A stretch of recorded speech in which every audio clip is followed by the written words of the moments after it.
And once upon a time in Kochi ഇതൊരു true based story ആണോ അതോ റഫീഖ മനസ്സിൽ അത് ഫിക്ഷനാണ്. ഒരു നൈറ്റിൽ നടക്കുന്ന ഒരു ക്രൈം, അതിൽ പലതരത്തിലുള്ള ആളുകൾ, അതിലൊരു ഒരു അപ്കമിങ് യങ് സൂപ്പർ സ്റ്റാർ ഉണ്ട്, അത് ഷൈനാണ് ചെയ്തിരിക്കുന്നത് അതിൽ. പിന്നെ നമ്മൾ നേരത്തെ പറഞ്ഞില്ലേ കലാഭവൻ അനീഫ് എൻ്റെ അടുത്ത സുഹൃത്തായിരുന്നു, ഞങ്ങൾ ഒരുമിച്ചായിരുന്നു മിമിക്രി ഇതിലൊക്കെ പോയിരുന്നത്. അപ്പോൾ അദ്ദേഹം ഇപ്പോൾ ഇല്ല നമ്മളുടെ കൂടെ, പക്ഷേ ഈ സിനിമയിൽ അഭിനയിച്ചിട്ടുണ്ട്. അദ്ദേഹം അതിൻ്റെ അകത്തൊരു ഈ തട്ടുകട നടത്തുന്ന ആളായിട്ടാണ്. അപ്പോൾ അങ്ങനെയുള്ള ആളുകൾ അതിൻ്റെ അകത്തൊരു ആ രാത്രിയിലും കൊലപാതകങ്ങൾ നടക്കുന്നുണ്ട്, മോഷണം നടക്കുന്നുണ്ട്. അതിൽ ഇപ്പോൾ ഒരു ടാക്സി ഡ്രൈവർ, ഇപ്പോൾ ഈ ഒരു ടാക്സി ഡ്രൈവറായിട്ടാണ് മുബിൻ ഇതിൻ്റെ അകത്ത് അഭിനയിച്ചിരിക്കുന്നത്. ഒരു UK പോകാനായിട്ട് അവിടെ സെറ്റിൽ ആവാൻ ആഗ്രഹിക്കുന്ന, അതിനുവേണ്ടി ട്രൈ ചെയ്യുന്ന ഒരു പെൺകുട്ടി, അതിന് IELTS പഠിക്കാൻ വേണ്ടി വരിക, അങ്ങനെ ഇതായിട്ടാണ് ദേവിക സഞ്ജയ് റോള്. ഒരു സബ് ഇൻസ്പെക്ടറായിട്ട് ഒരു ചെറുപ്പക്കാരന് ഒരു ജോലി കിട്ടി. അപ്പോൾ അദ്ദേഹത്തിന് എന്തെങ്കിലും അദ്ദേഹത്തിനെ കൊണ്ട് ചെയ്യാൻ പറ്റുന്ന ഒരു നല്ല കാര്യം ചെയ്യണമെന്ന് അവർക്കൊരു ആഗ്രഹം ഉണ്ടാവില്ല ചെറുപ്പക്കാർക്ക്. ഇങ്ങനെ കുറേ ആഗ്രഹങ്ങളും ഇതൊക്കെ ഉള്ള കുറേ ചെറുപ്പക്കാരും കുറേ ആളുകളും ഈ ഒരു ക്രൈമിൽ പെട്ടുപോവാണ് ഒരു രാത്രി.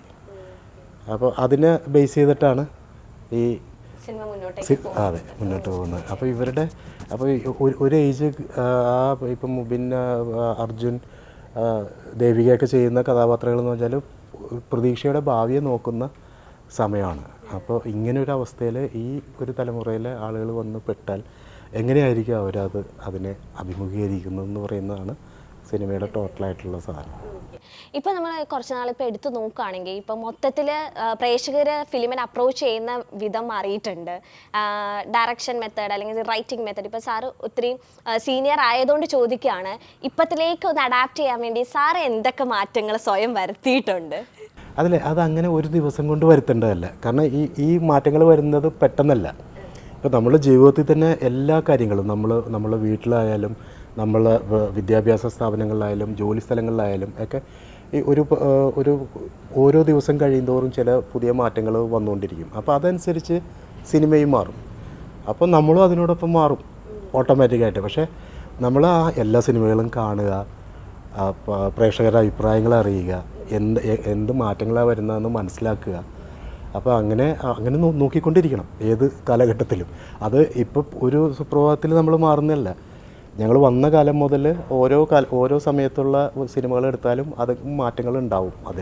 അതാ നമ്മുടെ ലോകം മാറുന്നതനുസരിച്ചിട്ട് സ്വാഭാവികമായി വരുന്ന മാറ്റങ്ങളാണ്.